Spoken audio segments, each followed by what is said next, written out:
자녀주일을 맞이해서 한 아버지의 소원이라는 주제로 말씀을 전하겠습니다. 다 같이 해봅시다. 한 아버지의 소원. 부모인 여러분의 소원은 자녀에 대해서 어떤 소원을 가지고 계세요? 성경은 이렇게 말합니다. 의인은 7번 넘어져도 다시 일어나지만 악인은 재앙으로 인해서 엎드러진다 그랬습니다. 믿음의 사람들은 실패가 없습니다. 다만 회개가 있을 뿐입니다. 따라합시다. 믿음의 사람은 실패가 없습니다. 다만 뭐라고요? 회개가 있을 뿐입니다. 누가복음 15장에 둘째 아들 탕자 이야기가 나옵니다. 비록 실패는 했지요. 그러나 회개하고 돌아오는 모습이 저는 언제 봐도 멋집니다. 왜냐하면 하나님이 기뻐하셨으니까요. 잔치를 베풀 정도로요.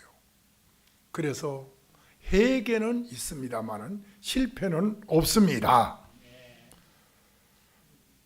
이 아들이 아버지의 아들이라는 그 신분보다도 여기 분깃이란 말이 나오고 또 살림이란 말이 나오고 재물이라는 말이 나오고 재산이란 말을 나온 걸 보면은 아버지의 신분보다도 이 물질을 더 사랑했던 것 같아요. 이것이 타락의 원인이고 또 이것이 실패의 원인이기도 합니다. 그런데 문제는 재물, 분깃, 자기의 돌아올 유산을 받아가지고 행복했느냐 하는 겁니다. 그렇지 않았다는데 문제가 있습니다. 이 이야기가 바로 언제 읽어봐도 우리들의 이야기입니다. 고백합시다. 우리들의 이야기입니다. 우리는 지금까지 지난 가난을 면해 보려고 얼마나 애썼습니까? 또 정치적으로 4.19다, 5.18이다, 촛불시위다. 그래서 민주화가 세계가 인정한 민주화가 우리나라에 이루어졌습니다. 선진국가, 복지국가, 복지. 그렇게 몸부림쳤는데 이제 우리나라는 세계가 인정하는 선진국가에 들어갔습니다. 치안이 안정된 나라에서 우리는 참 야간에도 외국인이 제일 부러워한다지요. 야간에도 새벽에도 공원 거닐 수 있는 나라는 유일하게 우리나라밖에 없답니다. 이런 나라에서 편안하게 살게 되었습니다. 제가 정치적인 민주화도 얘기했고 가난한 나라가 주는 나라가 된 얘기도 했습니다. 그러면 이 물질을 가지고 집을 나간 이 탕자가 행복했느냐 하는 거지. 오늘 우리들이 행복하냐 그겁니다. 가난할 때하고 지금하고 비교할 때에 그러면 행복해야 되는 건 아닙니까? 그런데 우리 대한민국 행복지수가 세계 146개 나라에서 몇이다? 여러분 다 뉴스 보셨잖아요. 얼마 전에 나온 뉴스입니다. 59위라고 합니다. 왜 행복하지 않을까요? 누가복음 14장에 16절에서 18절에 빨간 글씨를 한번 유념해 보십시오. 주님이 초대하는 잔치를 베풀고 오라고 했지요. 그런데 안 오겠대요. 주님이 베푼 잔치에 안 오겠대요. 그 이유가 뭐지요? 빨간 글씨를 써놨습니다. 이런 밭, 소, 장가, 이거는 하나님이 주신 최고의 선물 아닙니까? 악이 하나님 앞에 오는 것을 막는 것이 아니었습니다. 하나님의 주신 소위 우리가 말하는 재물이, 그리고 좋은 것들이, 선한 것들이 하나님 앞에 가는데 막았다는 것을 우리는 기억해야 됩니다. 기억해야 됩니다. 우리 오래 믿는 성도들은 이 말씀을 알아들어야 됩니다. 새신자들은 뭔 말인지 한참 생각해야 알겠지만은, 과연 탕자가 물질 가지고 나갔을 때 행복했냐 이거예요. 과연 우리나라가 선진국에 들어갔으니까 행복하냐 이거예요. 예수님이 초대한 잔치에 못 나오게 가로막는 악이 뭐냐 이거죠. 그렇게 우리가 기도하고 추구했던 재물이고, 소, 밭, 장가 가는 거 얼마나 행복한 일입니까? 그런데 이와 같은 것들이 하나님 앞에 가는 일을 가로막고 있더라 그거지요. 여러분, 중산층의 자녀들의 모습을, 또 여유 있는 그들의 인생관을 가리켜 젊은 표류자, 요즘 생긴 언어라고 그럽니다. 따라서 합시다. 젊은 표류자. 그렇게 세계가 그렇게 똑같으니까요. 우리나라뿐만 아니라 이거는 어느 한 나라나 어느 가정에 국한된 문제가 아니라 우리 가정의 젊은이들이 표류하고 있다는 거죠. 이태원 참사가 그 증거입니다. 전부 젊은이들이 가서 그러는 거 아니에요? 지금 지나간 얘기지만 참 마음 슬프지요. 자라나고 있는 우리 자녀들, 오늘 자녀주의를 맞이해서 그들은 우리의 미래라고 합니다. 그런데 미래의 자녀들이 신앙을 지금 멀리하고 있다는 겁니다. 성가대에 앉으라 해도 안 앉습니다. 여기 앉아있는 것도 참 기적입니다. 우리의 자녀들이 이 자리에 잘 오지를 않습니다. 들어보십시오. 슬픈 얘기 하겠습니다. 미국의 친구가 여러 명 있는데 저한테 메일을 자주 보내줍니다. 얼마 전에 제가 이런 메일을 받았어요. 그저 유학만 보내면 좋을 줄 알고 있는 돈 없는 돈 다 해서 자식을 유학 보냈고, 그 자녀가 그런대로 미국에서 자리를 잡았다고 하네요. 아버지가 의사인데 나이가 많으니까 은퇴를 하고, 아들이 미국에 사니까 미국으로 갔는데 며느리가 돌보지를 않는다네요. 그리고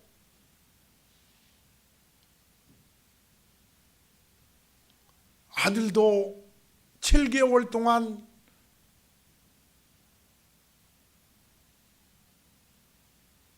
돌보지 않으니까 LA에 있는 근방에 조그만 방 하나를 얻어서 나가서 조그만, 우리나라로 말하면 얻는 같은 데인데 거기서 사는데 7개월 동안 아들이 아버지가 따로 사는 그 원룸에 사는데 전화 한 통을 안 한다는 거예요. 집에 있을 때는 며느리가 돌보지 않고 밖에 나가서는 아들이, 그래서 세상을 그렇게 떠났는데 장례식 때도 안 나타났다는 거예요.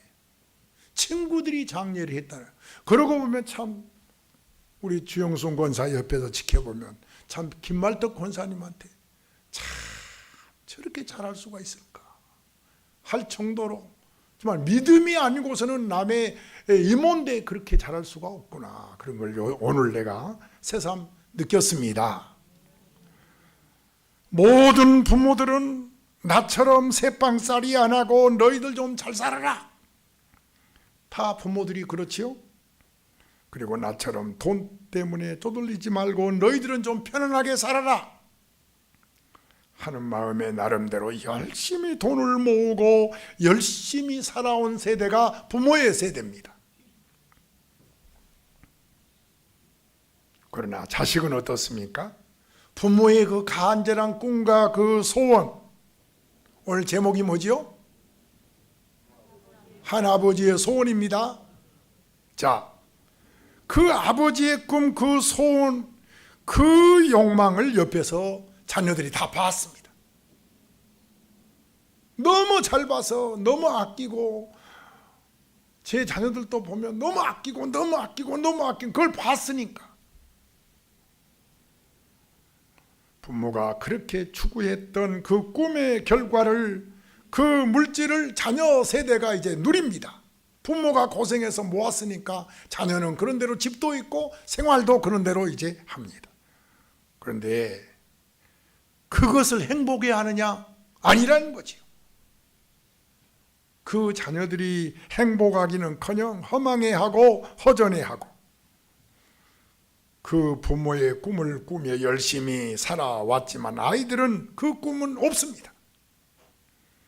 선진국에 들어가서 그런지 몰라도 이제 자녀들이 돈을 모아야 되겠다 이런 꿈이 없어졌어요.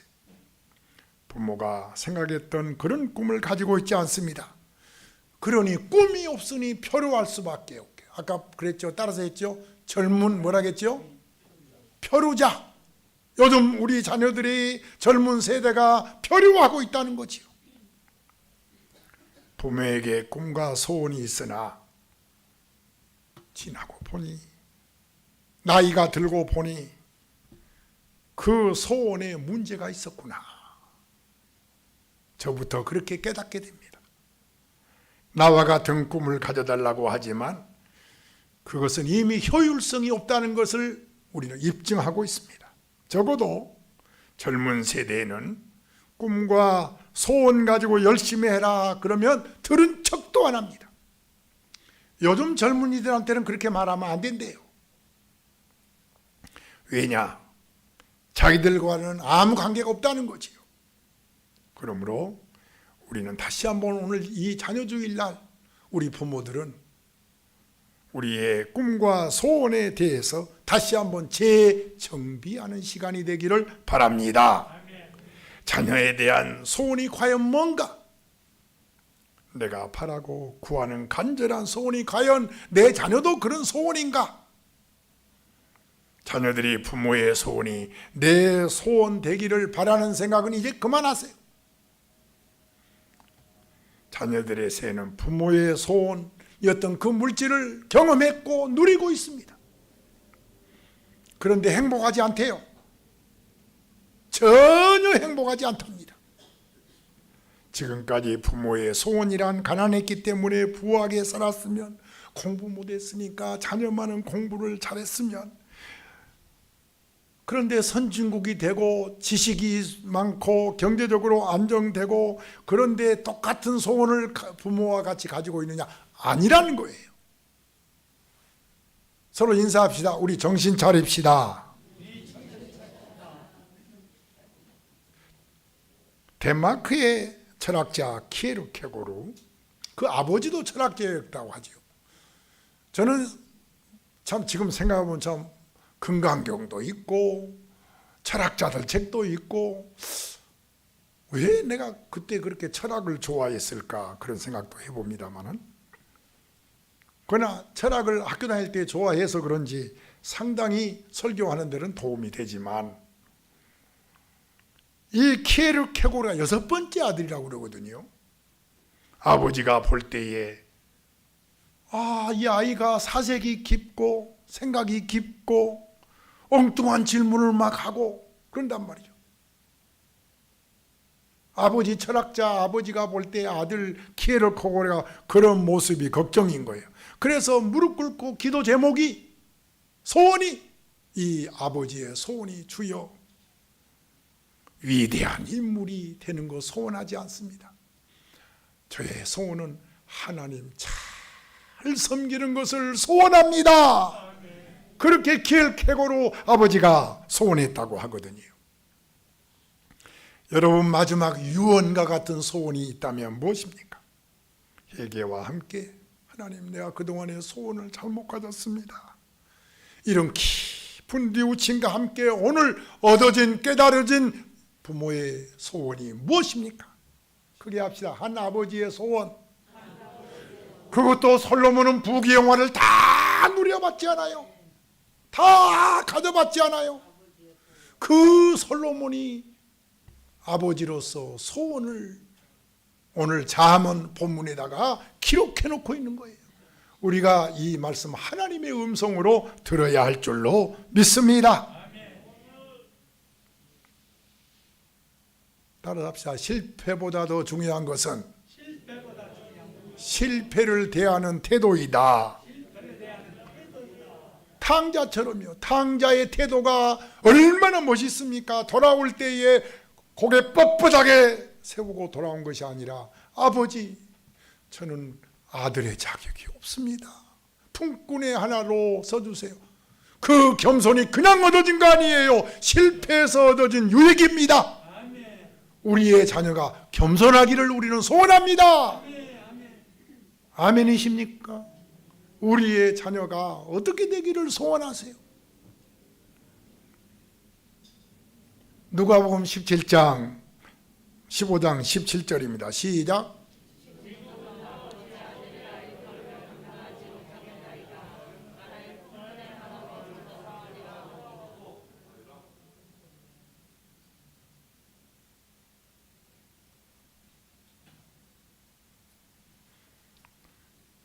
(15장 17절이니까요)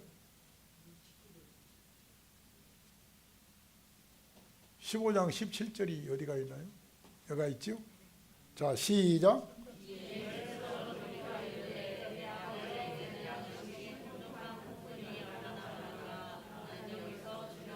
중요한 것은 누가 시켜서가 아니라 우리의 자녀들이 스스로 겸손해지기를 기도합니다. 그건 부모가 가르쳐서 되는 일이 아니거든요.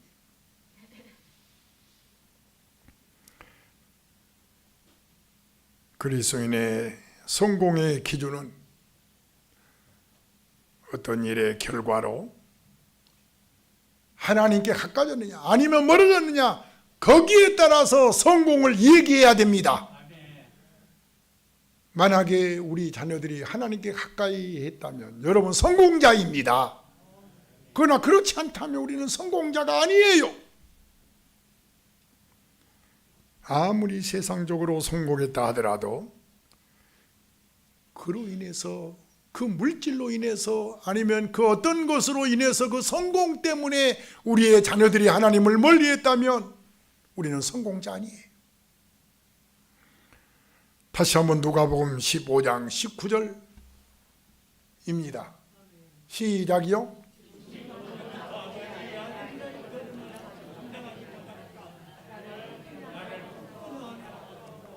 정말로 실패로 인해서 겸손해졌기 때문에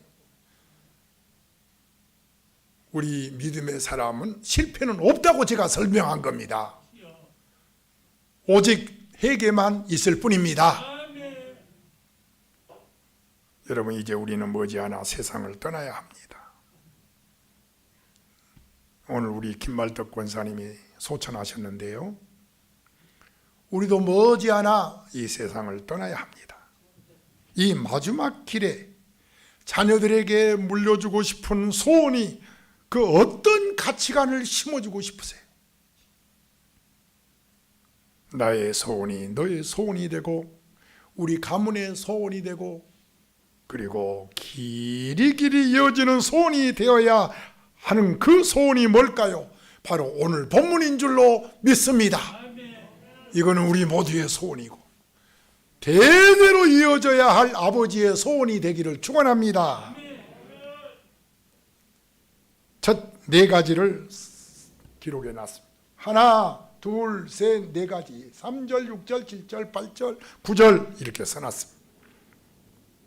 첫째입니다. 3절 읽겠습니다. 소리내서 읽고 은혜 받읍시다. 시작이요.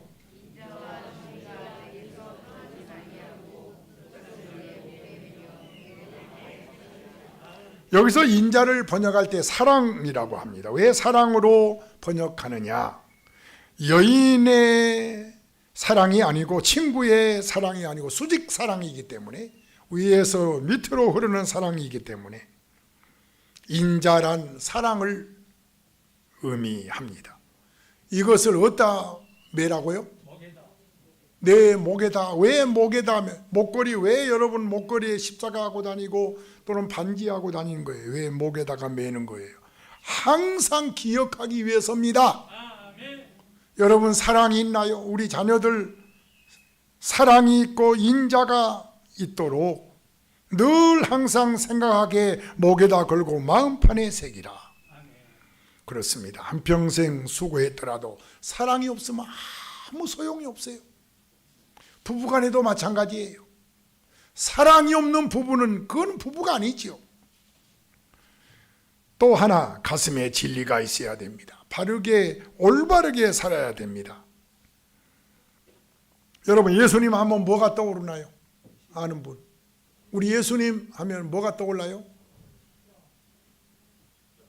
요한이 고백한 대로 여러 가지가 떠오르게 십자가 떠오르겠죠. 그러나 요한은 고백했습니다. 뭐가 충만하더라?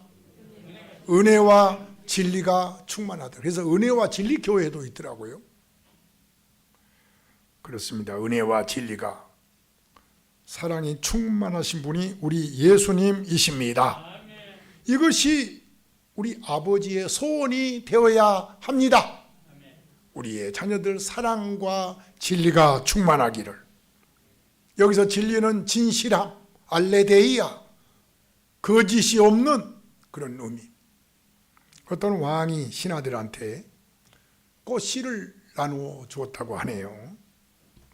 그러면서 이제 봄이 돌아오잖아요. 꽃씨를 나누어 주면서 꽃을 좀 피워서 가져와라. 때가 되자 신하들이 피운 꽃을 가져왔는데 첫 번째 신하가 백합을 가져왔어요. 백합꽃 아세요? 두 번째 신하가 수선화를 가져왔어요. 그런데 세 번째 신하가 빈 화분을 가지고 왔습니다. 무릎을 꿇더니 왕이여 꽃을 피우지 못했습니다. 엄벌을 내려 주옵소서. 아니 다른 신하들은 백합하다 수선하다 가져왔는데 빈 화분을 가져와 가지고 저는 꽃을 피우지 못했습니다. 엄벌을 내려줘. 그때 왕이 따뜻하게 손을 잡아 일으켜주면서 이 사람이 진짜 충신이다. 아멘. 내가 너희들에게 나눠준 꽃씨는 뜨거운 물에 삶은 꽃이었다. 그러니까 꽃을 피울 수 있어요? 없어요? 없지요. 내가 알아보고 싶은 것은 꽃이 아니라 거짓 없는 진실한 마음이었다. 아버지의 소원은 사랑과 진실이어야 합니다. 나는 너희들이 다른 건 몰라도 사랑이 있고 진실했으면 좋겠다. 이것이 오늘 초대교회 부모들의 소원이 되시기를 주의 이름으로 축원합니다. 사람은 겉모습을 보지만 여호와는 무엇을 보시지요?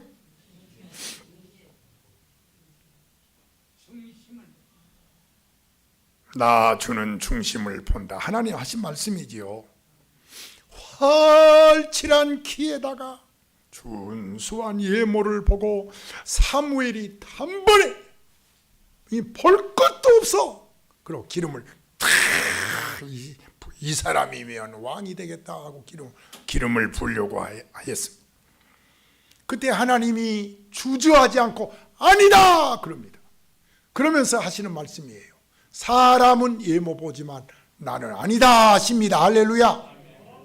그래서 아버지가 이새였지요. 준수한 아들들 사무엘이 와서 왕으로 기름 부은다고 하니까 사울 왕은 패하고 이제 두 번째 왕 세울 때 얘기 안 해요. 그래서 7 아들을 깨끗이 목욕시켜서 옷을 입혀서 단장을 하고 사무엘 앞에 지내니까 사무엘이 보자마자 이건 볼 것도 없다고 기름을 부으려고 하니까 하나님이 아니다. 하나님은 참 냄새난 옷 아직 목욕도 안 하고 양을 치던 그 모습 그대로 다윗을 오게 해서 다윗한테 기름을 부었습니다. 나는 중심을 보느니라. 오늘 4절 보십시오. 뭐라고 말합니까? 여호와 앞에서 정실하고 진실로 인자와 진리를 떠나지 않게 하며, 그러면 어떻다는 거예요? 4절에 시작.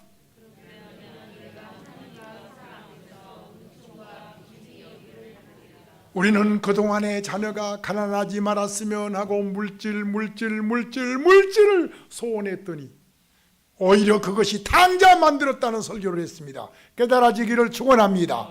주님이 잔치를 했는데 그 오는 것을 막는 것이 오히려 물질이었다고 외쳤습니다. 소와 밭이라고 했습니다. 그렇지요? 그래서 우리의 소원은, 솔로몬이 소원은 다른 게 아닙니다. 바로 사랑과 진리였습니다. 그리하면 하나님께서 너희들에게 축복을 주리라고 4절에 말씀하고 있습니다. 하나님 앞에 사람 앞에 은총을 받으리라. 그래서 하나님은 사랑과 인자가 있는 사람을 선택하셔서 쓰십니다. 1999년이었죠. 비행기 한 대가 아프리카 기니를 떠나서 유럽 벨기에 브뤼셀에 도착을 합니다. 그런데 그 비행기 속에서 얼어붙은 시신 두 구가 발견되지요. 아니, 비행기에서 어떻게 얼어붙은 시신이 나와요? 1999년에 실제로 있었던 사건입니다. 14살 야킨 코이타라는 아이하고 15살 포트 투즈 카나라는 이 두 아이가 꼭 껴안고 얼어 죽어 있습니다. 시신을 발견한 정비사가, 그러니까 기내 안에 들어오지 않고 이 아이들은 어떻게 그냥 그 엔진 쪽에 들어가서 숨어 있었던가 보죠. 밖에.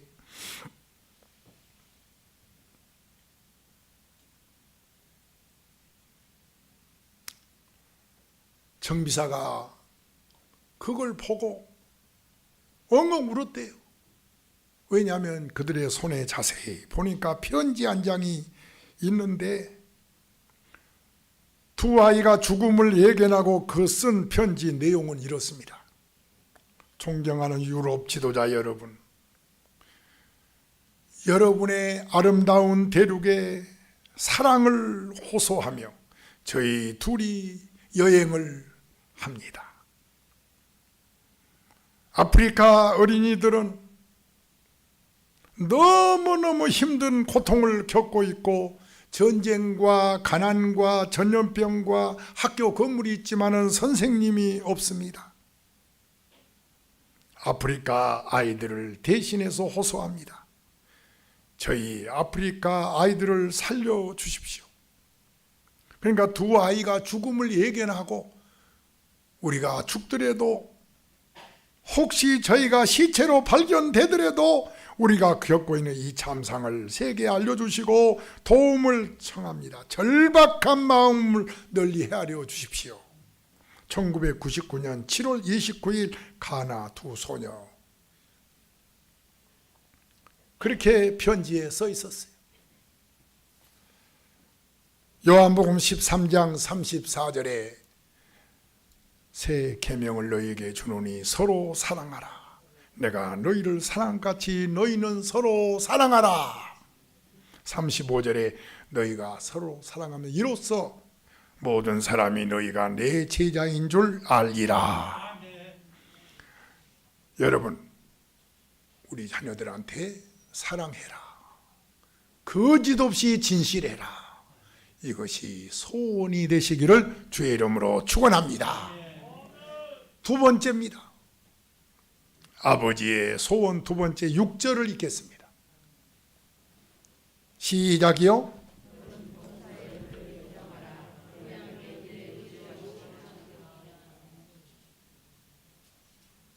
범사의 그를 인정한 그는 하나님입니다.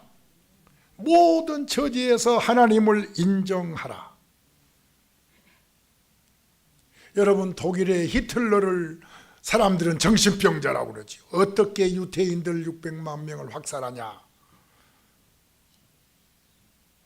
세계를 어지럽힌 사람 일본이 히틀러잖아요. 그런데 히틀러를 연구한 사람들의 말에 의하면 제일로 애국심을 강조하고, 그리고 인내도 강조하고, 충성도 강조하고, 준법 정신도 강조하고, 그것만 보면 히틀러는 아주 훌륭하대요. 그런데 뭐가 그에게 빠졌느냐? 하나님이 딱 빠졌습니다. 하나님이 빠지니까 정신병자가 되더라고 말이에요. 여러분, 모든 것 다 갖췄어도 하나님 빠지면 아무것도 아닙니다. 그러므로 우리 자녀들에게 하나님을 인정해라, 그렇게 가르치라는 거야. 이것이 여러분과 제 소원이 되어야 될 줄로 믿습니다. 한번 해보세요. 범사의 하나님을 인정해라. 잘 될 때도 하나님, 안 될 때도 하나님, 칭찬받을 때도 하나님, 욕을 먹어도 하나님이다. 하나님을 인정하고 사는 자녀들이 되어야 하겠습니다. 영국의 카누트 왕, 제가 영국 이제 갈 건데요, 박물관에 가면 보관되어 있다니까 이 얘기 때문에도 한번 가보고 싶어요.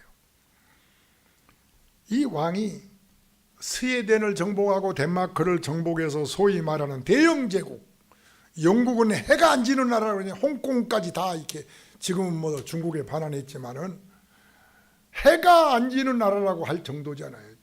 사실 미국이다 뭐 호주다 전부 국기가 비슷비슷하잖아요. 캐나다다. 대영 제국을 넓혔던 왕이 카누트 왕이라고 합니다. 모든 사람들이, 신하들이 왕에게 면류관을 씌워주면서, 여기 면류관 나오죠? 씌워주면서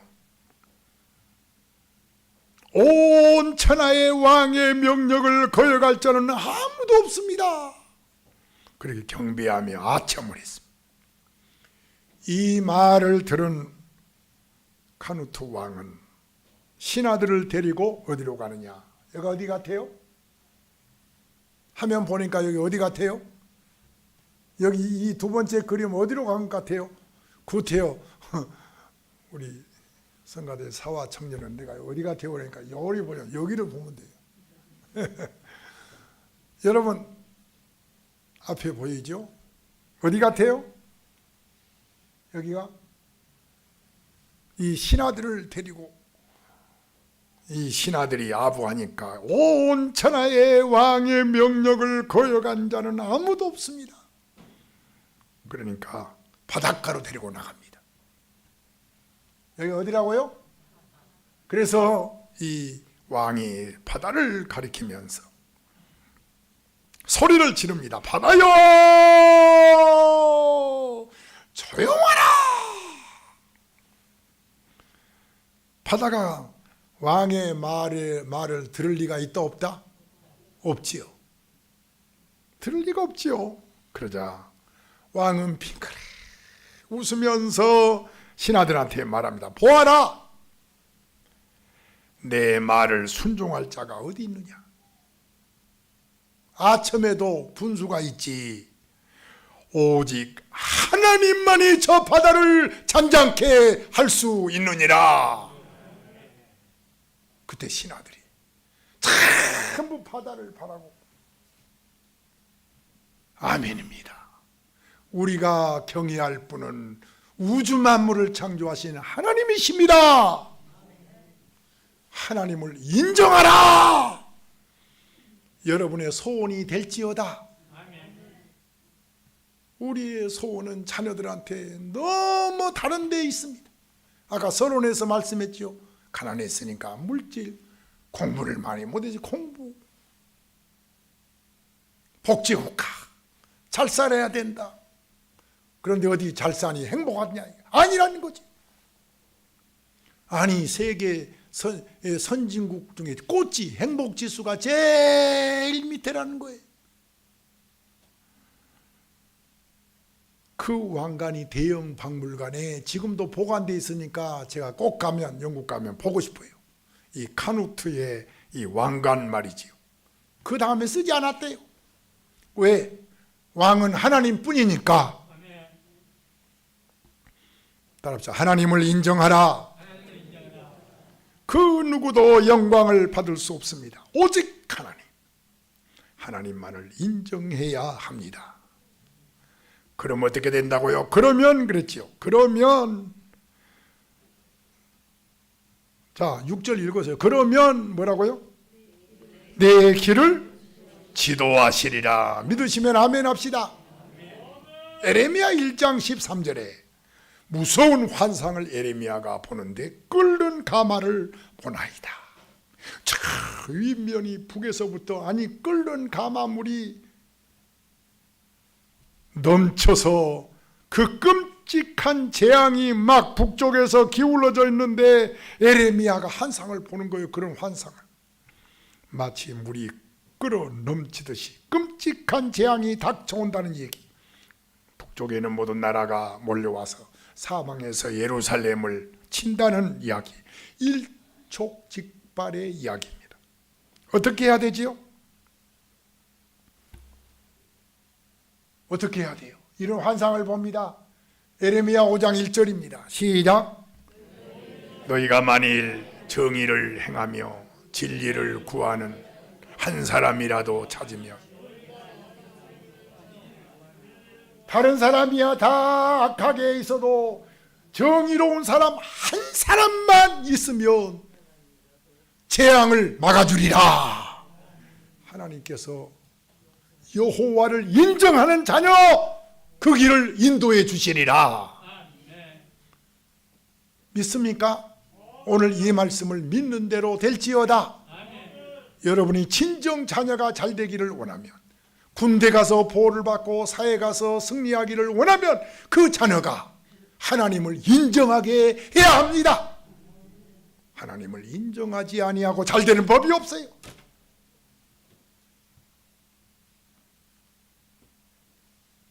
대전에 가면 후배 목회자들이 대접을 참 잘해요. 저를.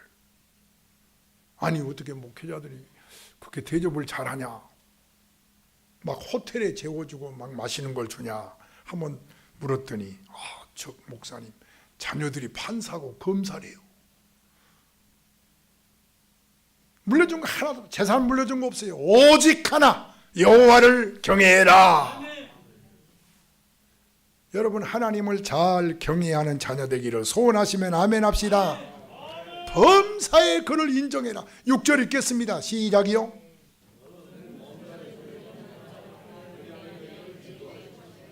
세 번째는 7절로 넘어갑니다. 또 아버지 솔로몬의 소원은 스스로 뭐라겠죠? 지혜롭게 여기지 말지어다. 요즘 우리나라로 말하면 잘난 체 하지 마라. 신앙생활에 많은 암초가 있지만 그 가운데 하나가 교만입니다. 하나님의 말씀을 듣는데도요, 교회에 와가지고 아주 건방지게 핸드폰이나 보고 아주 교만한 거거든요. 자기가 뭐라고 감히 하나님 앞에서 설교를 잘 안 듣는 거예요.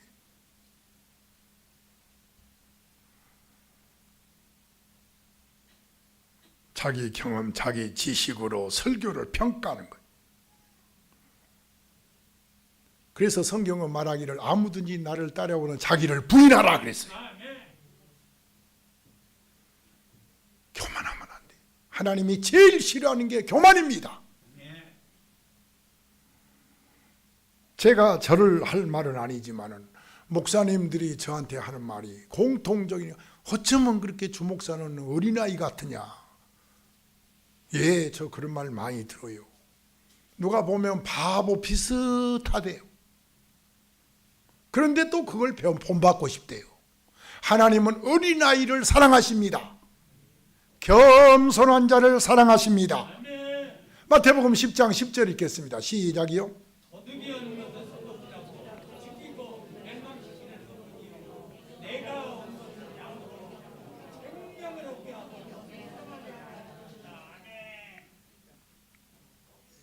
자, 이 말씀이 들려지면 아멘 합시다. 그러면 앞으로 어떻게 되겠어요? 이 말씀을 100% 그대로 믿으면 나 앞으로 풍성해지겠구나, 기쁘게 살겠구나, 그렇게 믿어준 분들은 아멘 합시다. 그게 겸손한 사람만 그렇게 듣는다는 거예요. 하나님의 설교를 들은데 믿어줘야 근심이 떠나가 버리지요. 어떻게 믿어지지 아니한데 내 이성으로 판단하는데 하나님의 말씀이 은혜가 되겠어요? 교만입니다. 교만 버려야 돼요. 우리 주님은 우리의 목자이십니다. 요한복음 10장 10절에 말씀한 대로 그가 우리를 푸른 초장으로 맑은 물가로, 실만한 물가로 인도하십니다. 맹수들이 달려들어도 막아주십니다. 이 말씀을 믿는다. 뭐가 두려워? 여러분이 이 말씀이 하나라고 믿어질지어다. 그렇게 믿어줘야 그게 겸손이라 거지. 스스로 지혜롭게 여기는 것처럼 어리석은 일이 없습니다. 우리는 아무것도 아닙니다. 시작. 내 생각이나 내 판단력도 내가 아무것도 아닙니다. 그건 뭐 좀 할 줄 안다고 해서 그게 대단합니까? 제가 아내한테 여보 나 바본가 봐요. 뭐 가르쳐줘도 안 돼. 여보 그러지 마라. 그거 하나 모르는 거 어때? 괜찮아. 그리고 제가 위로해 줍니다. 할렐루야. 어떻게 그게 바보예요? 요즘 신세대는 잘할 줄 몰라도 우리 어른들은 좀 못할 수도 있는 거지. 바보 아니에요. 무엇을 가졌다는 겁니까? 얼마 전에 운동한 친구가 목사님 티르크 지진으로 4만 명 넘게 죽었대요.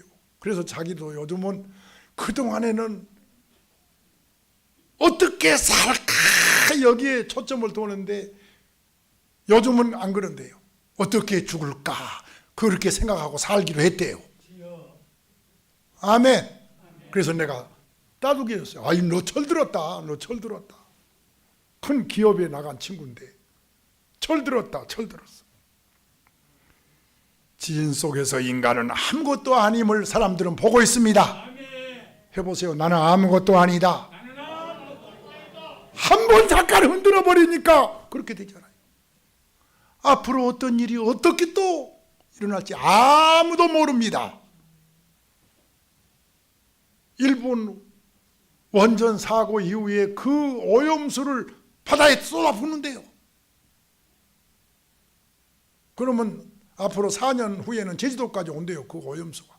그러면 그 고기를 먹는 사람 어떻게 될까요?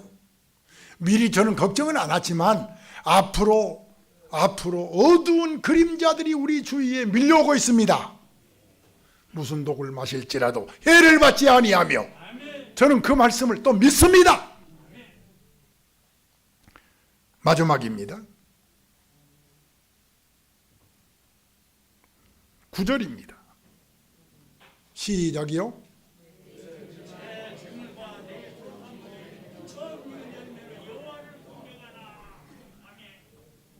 여러분 재물은 하나님 것입니다. 왜냐하면 하나님으로부터 오니까요. 그 10의 1조 바치려고 막 제가 10의 1조를 28만 원 바쳐야 되는 집사람이 35만 원 드린다고 해서 잘한다고 많이는 바쳐도 깎지는 말라고. 여러분 재물은 하나님께로부터 옵니다. 내가 얻은 것 아닙니다. 내 것 아닙니다. 하나님의 것인 줄로 믿습니다. 그 다음 절이 어떻게 그러면 그랬죠. 10절에 여러분 11조 잘하면 어떻게 되죠? 10절 읽고 마치겠습니다. 시작이요.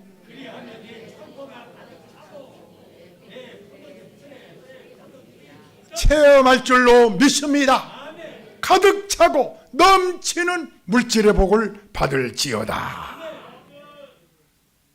유대인들은 교육을 세 군데서 한대요. 시작.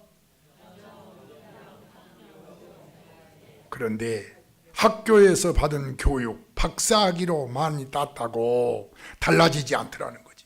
그러면 아이들이 어디서 자녀들이 달라지느냐? 가정에서 부모 닮더라는 거예요.